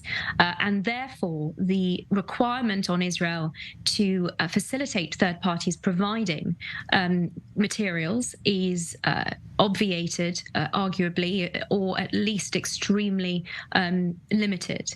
Having said that, what Israel is now doing, and I see this as particularly coming out of the fact that so much of the provision by third parties is undoubtedly diverted to Hamas purposes. Israel's initiative in providing directly aid to civilians, and indeed, as you've described, incubators, which I, for one, think is unprecedented in the context of the history of armed conflict, is all about the IDF going over and above the provisions of international law and practically seeking to help civilians in this extremely difficult, strategically complex scenario where Hamas, quite apart from breaking the rules of international law, is seeking to profit from its breaches of international law and its harm to the civilians in Gaza, and generate as many civilian casualties as it can. So then talk us through the impact of the media coverage of exactly what you're describing, this highly complex operation. The BBC, you're in London, apologizing for reporting incorrect information. It said medical teams and Arab speakers were being targeted by Israeli forces, as you alluded to earlier, instead of saying, in fact, IDF forces included these medical teams and Arabic speakers for the operation. The BBC did say this error fell below their usual editorial standards, but emotions are high. How damaging are mistakes like this right now? Well, their usual editorial standards seem to be very low indeed, don't they? We've seen a consistent misrepresentation of international law and of the facts on the ground across their coverage for well over a month. What is utterly extraordinary in the context of their misrepresentation of this Reuters report in the way that you've described is that the only conclusion it can leave us with is that the BBC, as others, unfortunately, appear to operate from a position where they attribute an evil intent to Israel, and that leads their reporting. It also appears to lead their decision to accept so much of what Hamas puts out as propaganda, so much so that they have been called a mouthpiece of Hamas. This reflects also their coverage of casualty figures that are put out by the Hamas-controlled health ministry.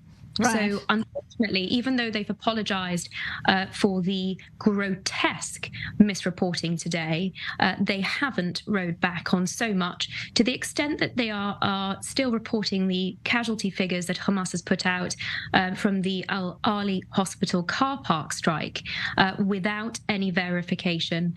And unfortunately, that looks likely to continue. Certainly is staggering, especially coming from the BBC itself. Natasha, the fate of the hostages being held by Hamas inside Gaza is obviously top of mind here. Abducting civilians, babies, women, the elderly from their homes, from a music festival.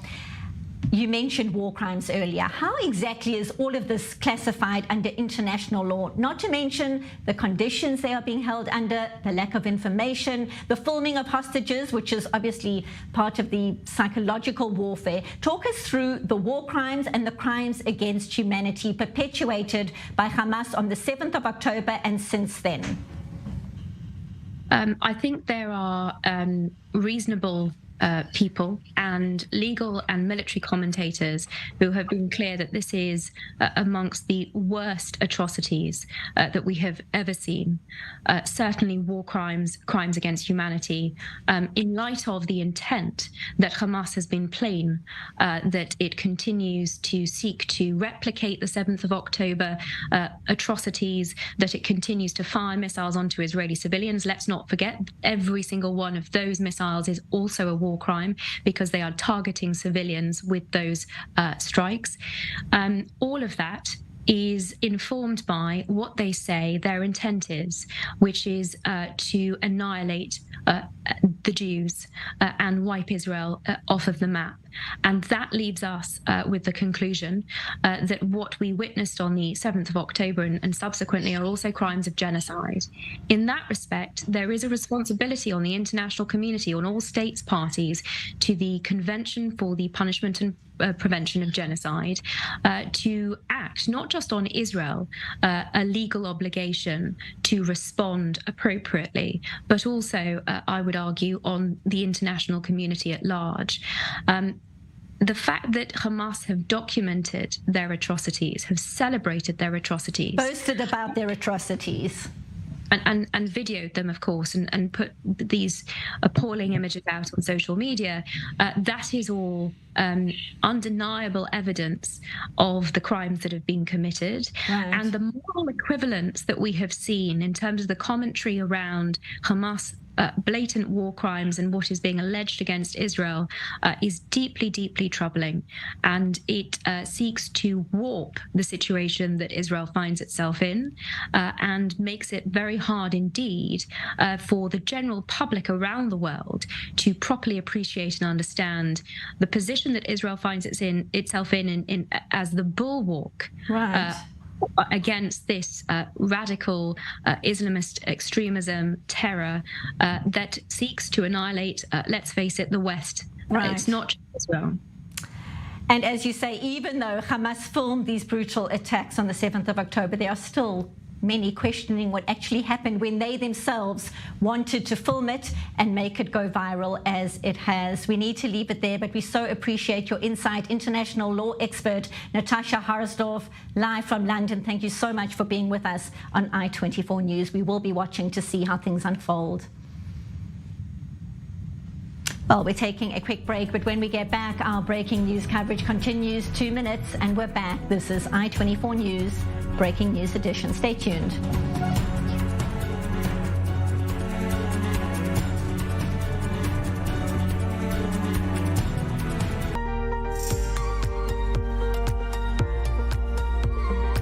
Israel is in a state of war. Families completely gunned down in their beds. We have no idea where is she. As our soldiers are fighting on the front line, but the general perception is something that certainly needs to be fought as well.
Esta semana en News 24, Israel bajo ataque.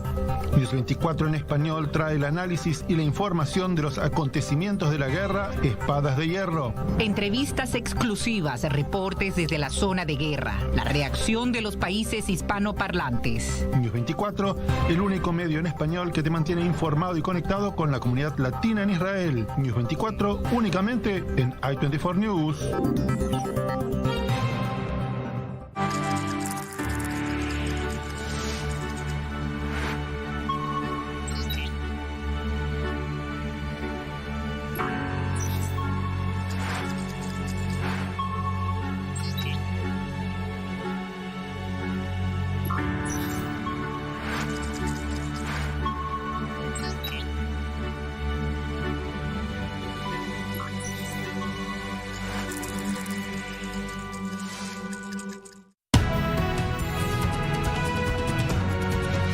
Breaking news coverage continues. I'm Benita Levine, live in Tel Aviv. And the fighting in Gaza focused mainly on the Shifa hospital today, the hospital located above a Hamas terror command center. But there were plenty of developments in other arenas around the Gaza Strip. Senior defense correspondent Jonathan Regev has the details in this report. It used to be a major terror hub, but not anymore. This is the Palestine or Palestine outpost. It was officially described as a training facility, but various terror attacks emerged from this outpost in the northern Gaza Strip. Those terror attacks will now come to an end. We are inside the Palestinian outpost, a major Hamas outpost, which we conquered. We destroyed much of the infrastructure and killed many terrorists here. The fighting here was intense.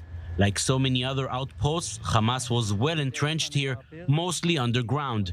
Tens of terrorists, along with dozens of anti-tank missiles and mortars, were waiting for the incoming IDF soldiers. They were all destroyed in a combined operation from the air and from the ground. Our entire battalion is dedicated to this mission.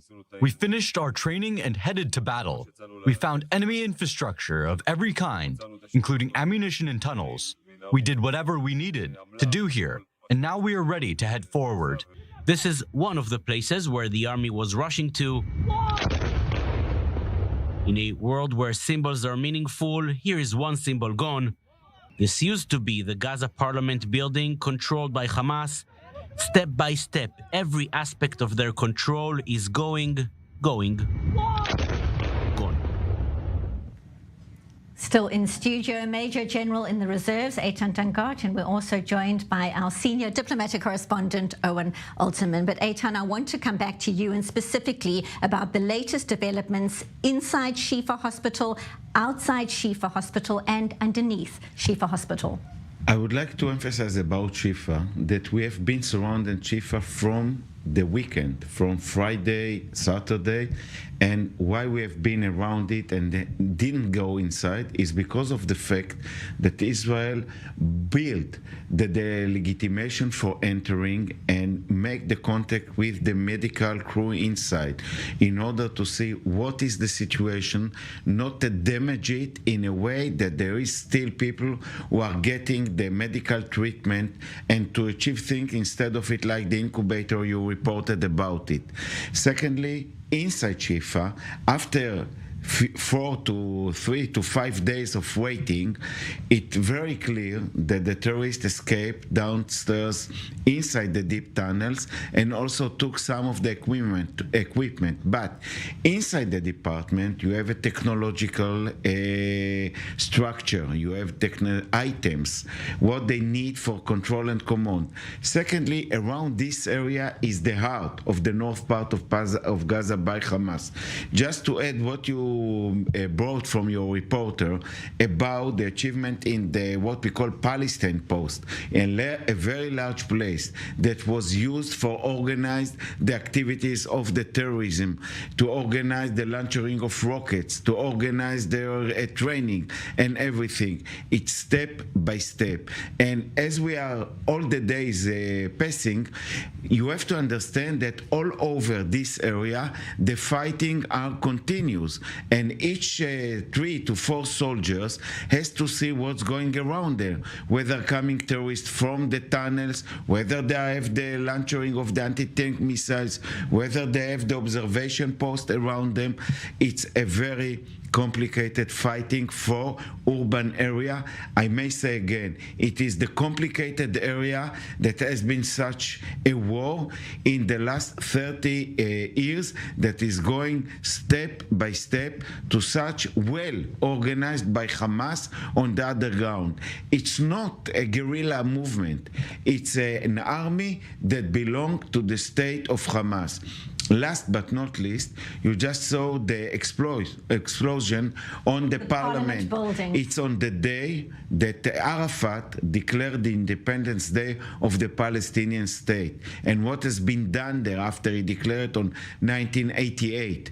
Came Hamas in 2007 and made it very clear they throw the Fatah, divided West Bank and Gaza to different entities, and such a cruel murderers are controlling Gaza and built from 2007 its Hamas state. We're seeing that dramatic image on our screen right now of that parliament building when it was destroyed. Certainly that symbol is no longer. Owen. I actually had a couple questions to Eitan, with your permission. The first one's especially drawing on your experience as the head of the coordinator of government activities in the territory, so viewers understand, responsible for civilian and humanitarian elements, right, in the West Bank and for that matter, in principle, before the disengagement in Gaza. How do you feel the military is doing in terms of managing the humanitarian situation in the hospital, and what would worry you the most going forward? And then the other question, what are the chances, going back to something you said, that the military really will be able to find something meaningful in terms of evidence of a meaningful Hamas command presence inside or below the hospital, to be able to show it to the world and to demonstrate why the Operation Hospital took place? I will start with the first one. As the coordinator of the government activities, as a military high-rank officer, my job or my responsibility was, first of all, to join such operational activities and make it clear and giving all the information, all the advices, all the plans that the operational will work on one end, and on the other end we will know exactly where are the sensitive area for that the civilians are holding, what you can risk civilian, how you manage to supply the needs of the civilian. By the way, the north area now is under the control of Israel because we are there. The moment we will leave it, I don't know whether you are aware, to each commander of battalion there is senior officer that is aware about the area that they are operating. What is the what's going there, for how many people are there. He speaks the language, he knows the culture, he knows the sensitive places from the area, he knows immediately to tell the commander, be aware, not take this direction or the other direction because there is here a mosque or hospital. What is the cynic is that Hamas is using this civilian area for hiding, for making the civilians their first line of protective. So it's very complicated area. And even by the war, when you have to move people who are wounded from the civilian from a place to place, these people, under the responsibility of the commander of the battalion or the commander of the brigade, has to see and to build the picture how and where to do it. Very complicated, very high sensitivity, because such a picture under a battlefield without getting to the human issues that you have to supply, you can build a picture like we are cruel. We are not Hamas. We are not animals of human. We are coming to defend the children that were murdered dramatically like a butchers by those people who came to their homes, to their beds, and we have to return only after we will fulfill the goal of breaking Hamas structure.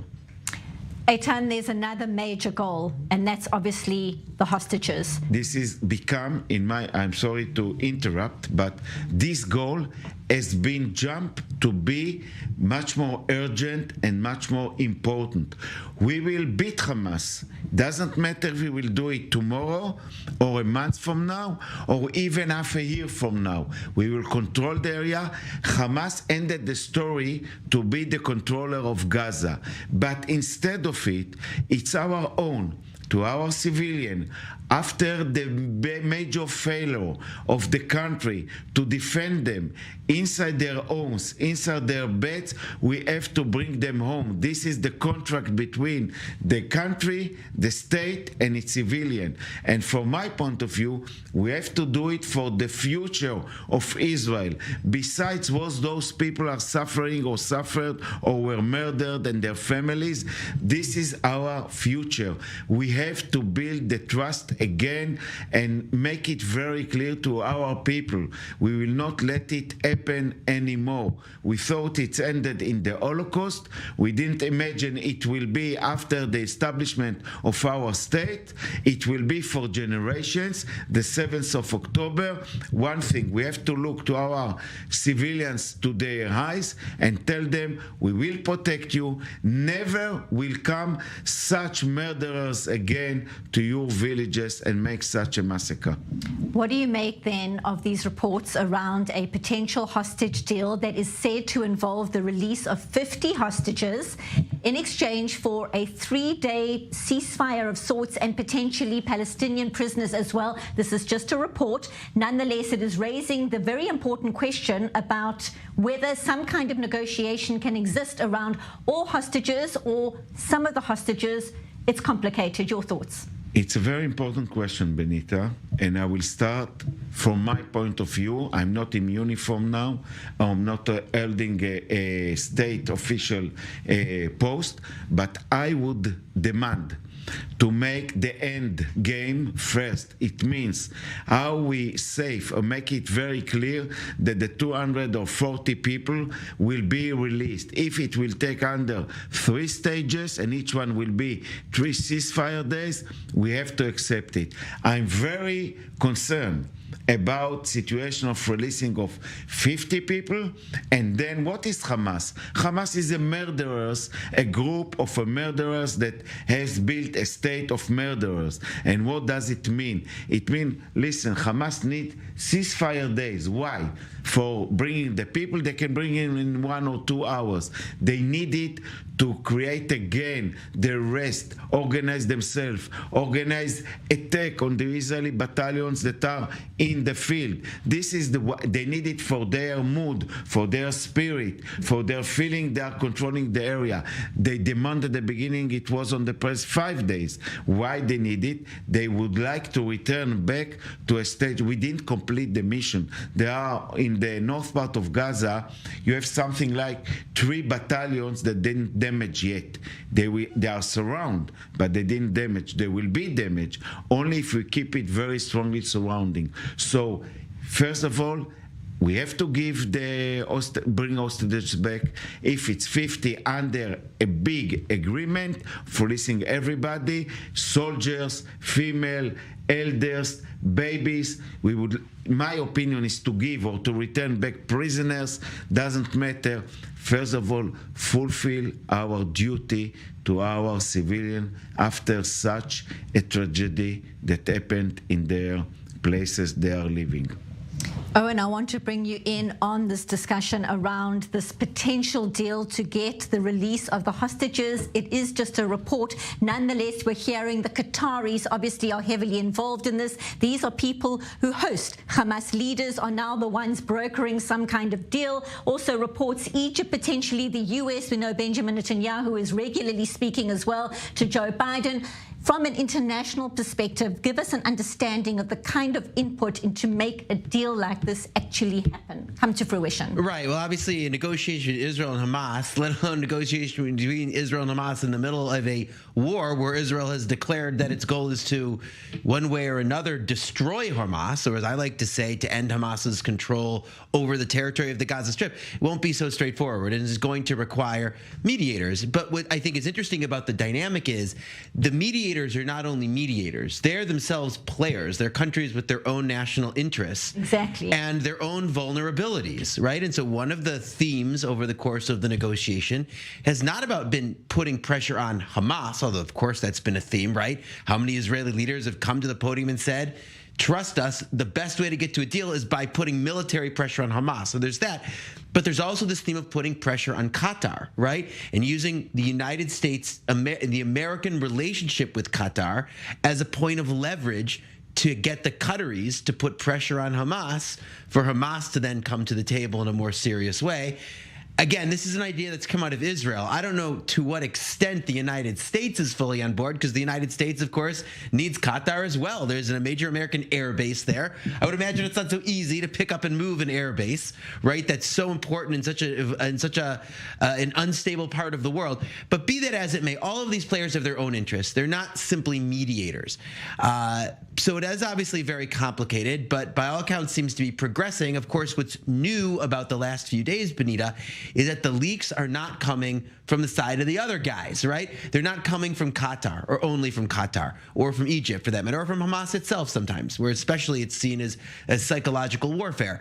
These are leaks coming out of Israel and being given to Israeli media, either because the Israeli government wants to lay the groundwork politically for the deal to be put out there and prepare the public for the kinds of terms that are there, and maybe as a kind of trial balloon to see how people in television studios and on social media and in conversations outside grocery stores, how they feel about it. And maybe the other motive is to essentially be able, if the talks break down, to go to the families especially and say, we tried. Benita, one thing to add, and I agree with what was told here, is that Israel should demand all the list of the hostages that Hamas is keeping. Secondly, a visit of Red Cross to everybody just to keep that they saw him in life, because you are dealing with murderers. I'm not believed to a word about what they are telling now or what they will tell tomorrow. We know these people are human animals, so we need insurance of steps by Red Cross, international community, and Qatar is another story. With Qatar, United States, Israel is stuck because Qatar is the fuel station that built what we are fighting now for Hamas. And Qatar is not doing it only for itself. It's doing it for itself in order to improve its position in the world, because always Qatar hold the stick from both sides. But Qatar is doing it under Hamas requested Qatar to do it, or ask Hamas to do it, because the situation of Hamas. Don't forget, the achievements of the IDF is step by step. When we will show symbols or things after, I think that Israel should make a lot of efforts to kill Sinwar, to kill Issa, to kill Muhammad Def. Those leaders has a lot of psychological meaning. It's very difficult because from the first minute they are under the ground, well protected. Maybe it will take months. But secondly, it will take time to achieve what you are fighting now, achieve step by step. This is the real and the main achievements, and it will take time. Why I say it will take time?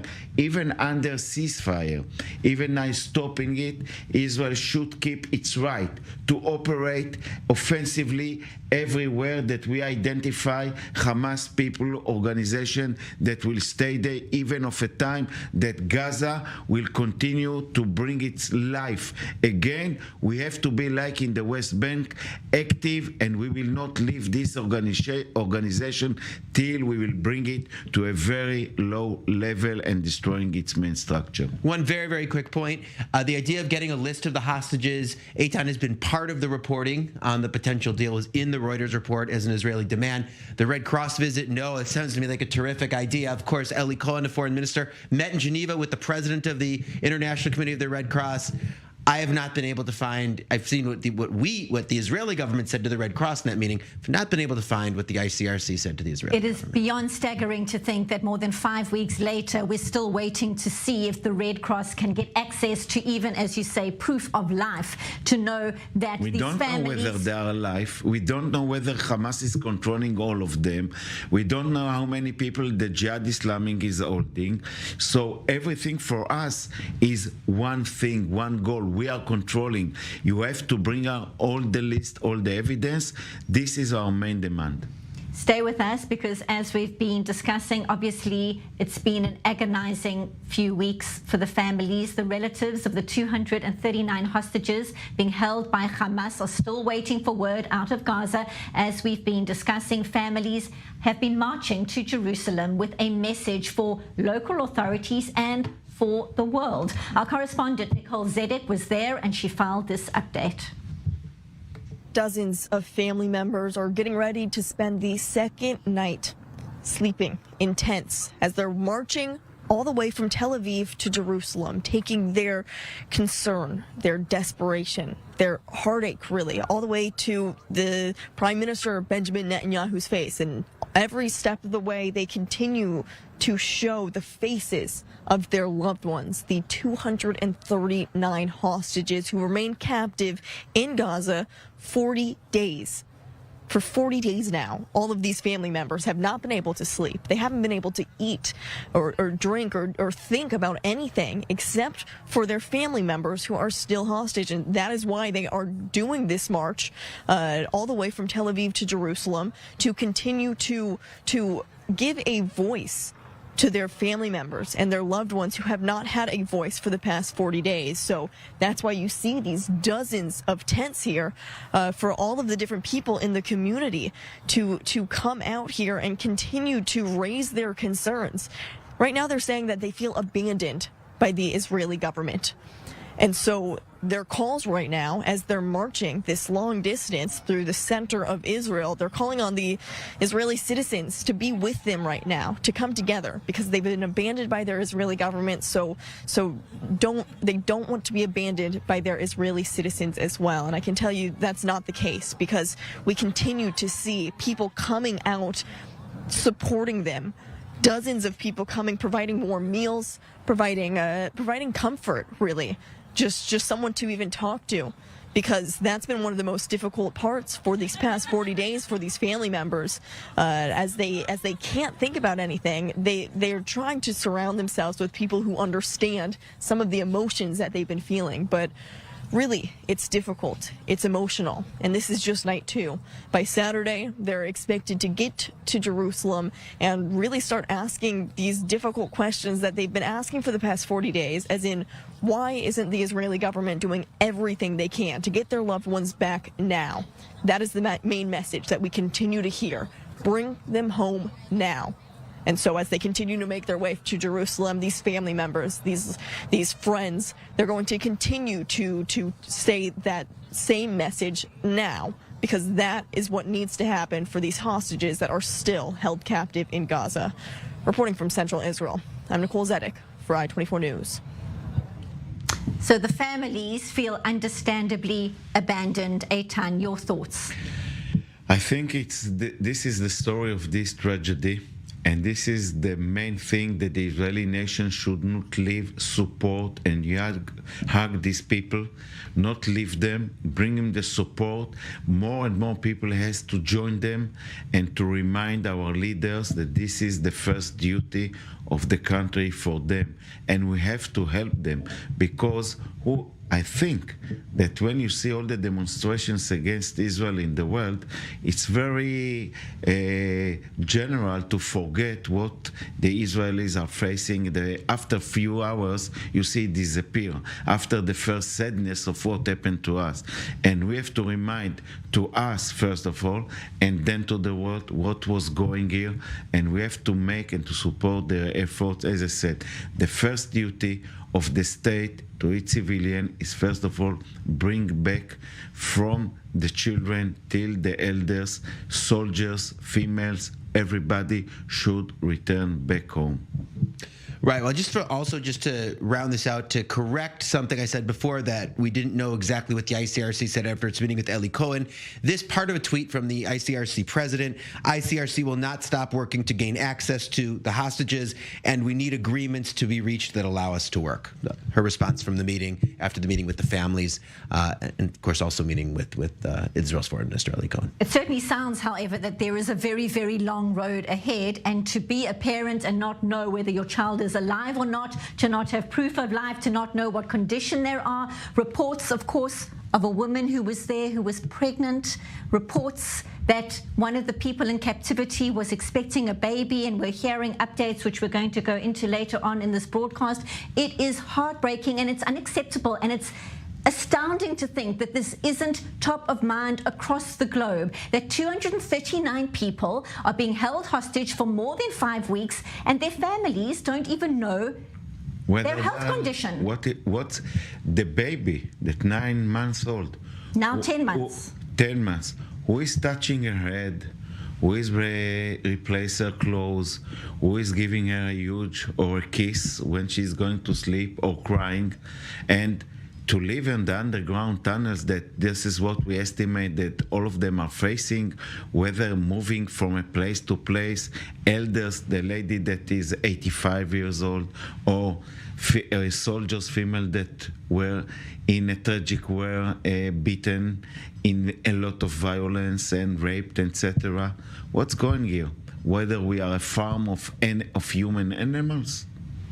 It certainly is so devastating to think that this isn't top of mind across the globe, that world leaders across the globe aren't discussing this. Should actually fill out on that as well. Just over the last hour, the UN Security Council passing a resolution, meaning the United States did not veto it, that included 2 important provisions. One, supporting the idea or insisting on humanitarian pauses that are urgent and continuous, I think are the exact words. And second, calling for the unconditional release of the hostages, which again goes to the point, Benita, that of course we're all extremely frustrated by this situation, but it remains the case that this is the strongest part of Israeli diplomacy and public diplomacy abroad.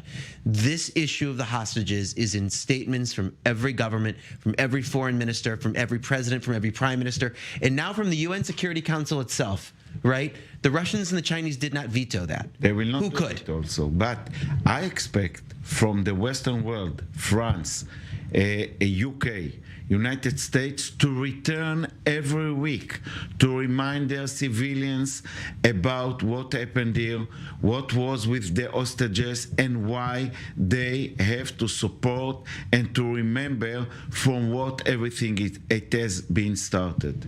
Devastating situation. We wait to see how things unfold. We wait for answers. Our hearts are with the families of the 239 hostages and with the hostages as they are held for more than 5 weeks inside Gaza by a terror group. Major General in the Reserves, Eitan Dangat, Senior Diplomatic Correspondent Owen Altman, thank you both very much for being here in studio. We are taking a very short break, but our breaking news coverage continues in just 2 minutes. Stay tuned. This is I-24 News, Breaking News Edition. Back in a bit.